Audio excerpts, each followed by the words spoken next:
Hey everybody, how's it going? Welcome back to Reading in the Dark. Byron here. So obviously I'm driving. So I'm on my way to work and there's absolutely terrible traffic. So I figured I would do a vlog. I hope the camera is not too shaky. I have like a little plushie toy on top of it to try and alleviate that a little bit.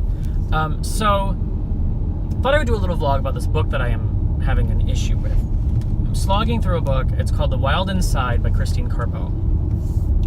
And it tells the story of basically it's a crime novel. It's called A Novel of Suspense.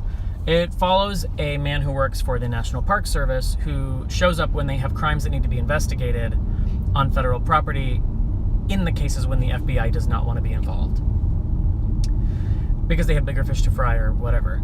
So in this particular case, this guy, I think his name is Ted, he's investigating a death. They found a body tied to a tree in Glacier National Park. And it was partially eaten by wolves, I think, and mauled by a grizzly. And that's what killed the guy. And he had ties to drugs in the area, and like so many other like thrillers that have been released lately, or maybe just always, this is another story about like the guy who's investigating the crime has come home, where like he used to live around here, so he like remembers the area kind of, and when he was a young boy, the investigator Ted, his dad was mauled by a grizzly, so he's trying to keep that under wraps so that people won't take him off the case, but he's like unraveling. So basically this is a very suspenseful mystery, but it's also it's a crime novel because he's the investigator. The book moves very slowly, and it's called A Novel of Suspense, but I feel like it's just slow. Like, it sounds like a film noir. Like, I can't describe it. It just sounds like it should be like voiceovers and like dark lighting. It's trying to do a lot of backstory and like all of this detail on like this guy's childhood and why he is the way he is, and like, I don't know, like basically it's just taking too long. So my moral dilemma now is that my camera is shaking. No. My moral dilemma is that I am only about 54% of the way through this book, and SPOOKATHON starts on Monday. It's Saturday right now. SPOOKATHON starts on Monday, and I am actually really excited about the books that I'm reading for SPOOKATHon. But this book is in the way. I'm worried. See, I don't like to DNF books. I haven't DNF'd a book since I started reading again as an adult, ever.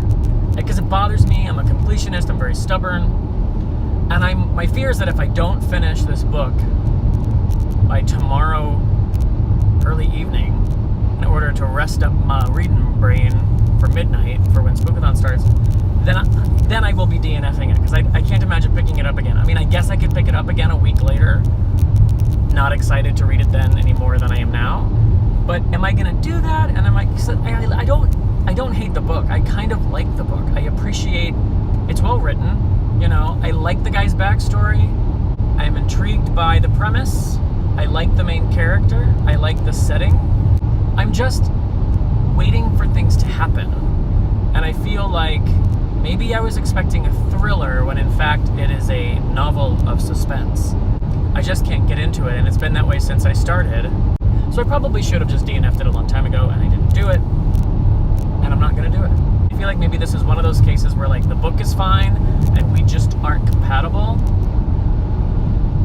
But I've never had that happen before. I can usually get through a book no matter what. So I'm considering DNF'ing it, but really, let's be honest, I'm not considering DNF'ing it because I'm stubborn. I'm going to force myself to read that book tonight if I have to sit in bed with a cup of coffee and finish that damn book.